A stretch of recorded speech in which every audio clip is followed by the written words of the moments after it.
Good afternoon, everyone. I honestly thank Governance Now for having invited me here. I'm not sure I'm the best person from the political arena to talk about this. There are people who have, shall I say, ventured into social media, who have already started interacting with the audience through the social media, who should actually be speaking here. But, well, I'm here. I will try to share a few thoughts that I have on this matter.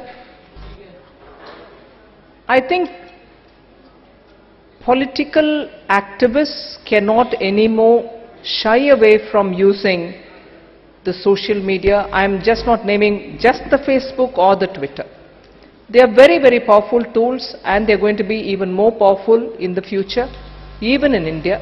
And as a result, I think political activists should start feeling comfortable in using it. There are few who have already come on, and as you know, the few who came on, some of them had not so very pleasant experience. But let us not confine the debate only for Twitter, on Twitter, about Twitter. I think social media, especially when you're talking about groups which are being formed to take up particular causes, can play a very important role, and political activists would be much better off associating themselves with these groups and taking it forward. But of course, as you know, all of us will have to tread carefully, because in our country we have this very strong tradition of a very vibrant audience who partly have something to do with the media, but even otherwise who are interested in having active interaction with political activists, as a result of which media itself today is dependent on, to an extent, citizens' journalism. Whether electronic media or print media today do have a very legitimate and a very strong place for citizens' journalism, because media does its job, but citizen also is actively engaged directly with the political activist. So, Facebook or Twitter or any such instrument definitely keeps that spirit alive, where the political activist is directly in touch with the citizen, who actually happens to be an activist and also a conscious citizen using one of the social media. Through him, the media also gets a feed in, and as much the political party or the activist gets his content from the grassroots, as it were.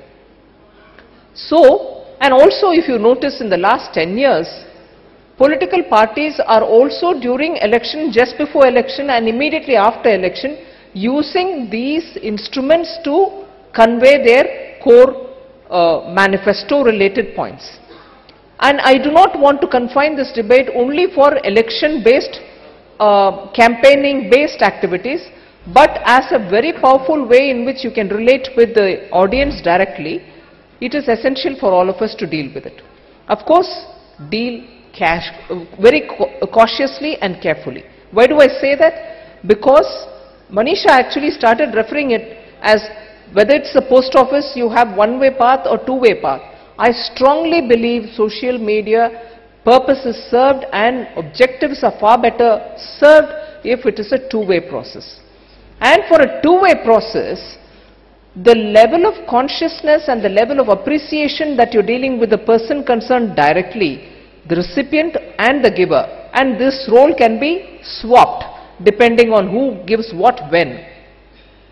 Unless the appreciation exists that you're almost in a private conversation with the individual, you will not have the sense of how far to go, where to stop, and how much to receive. And unless that comes as a part of our civic consciousness, because in India, as I said, we've always had this great sense of self-confidence, irrespective of the economic strata to which we belong, as a rightful citizen of this country, and therefore we engage with our political leaders with a certain sense of confidence, saying, I have a business to ask you, you have a business to answer me. And that sense of consciousness is very good. That's what has kept our democracy alive and vibrant. Now, if the same spirit comes on to the social media, and it should come on to it, it has a great deal of advantage, but a slight disadvantage in that the civic consciousness which prevails in the Western world, and I'm saying it with a consciousness that I'm not trying to emulate it, or I'm not suggesting that we should emulate. The civic consciousness which is naturally inherited by generations in the West tells them to go that far and not any further on some matters. Whereas in India, because we have this great liberty which is part of our inheritance and it has its strength, we go that far and probably even a bit further. And when we do that, there are times the other person, whether he is the citizen or the political activist, also go that far and a bit further, because that's part of our culture. But then when it comes on to being accountable for the opinions that you've expressed, difficulties may arise. So when I'm talking about the two-way process, which can be a very strong lubricant to keep the social media a powerful instrument, has to be at a plank where both the recipient and the person, or the people who are engaging in using the social media, have a certain civic consciousness together with the spirit with which you are engaging. Otherwise, you probably would go that far and a bit further, and that's where the difficulty, the gray area comes in.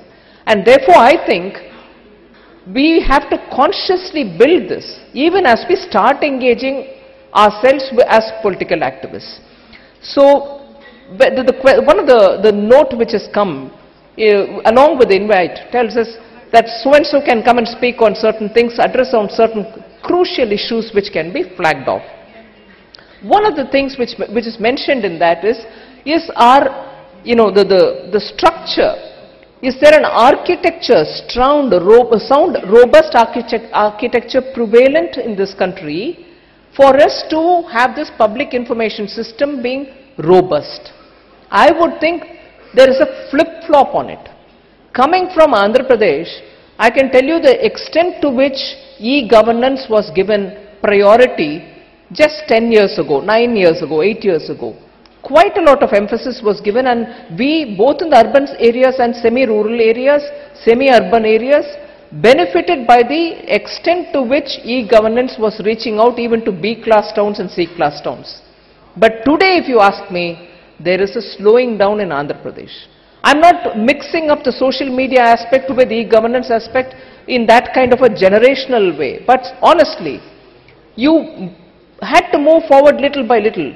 And the move forward which came in Andhra Pradesh did not remain sustained. It is not sustained even today. And as a result of which, the enthusiasm with which we shifted for a transparent and open governance enabled by electronic media and also through the e-governance principle of bringing in, e-governance in every way, has reached a plateau. And now, having reached a plateau, we are not able to take it up further, whether to engage with the social media and further for open and transparent public information system.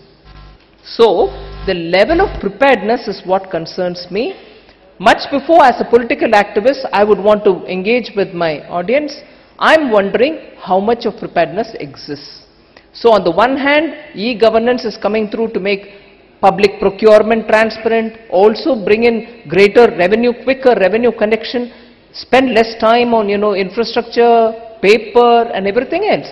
That doesn't seem to go without a hump and a, slow. It's not having a steady progress. So is this enthusiasm wanting to use the social media. At an individual level, some people are ready, but at the level of preparedness, there is yet a lot of way to go. And I would probably sort of leave it at that, and if there are anything else, I can further take it on. I'm being very generic on this, but individual examples, all of us know to expand on these points that I've mentioned. Thank you, everyone.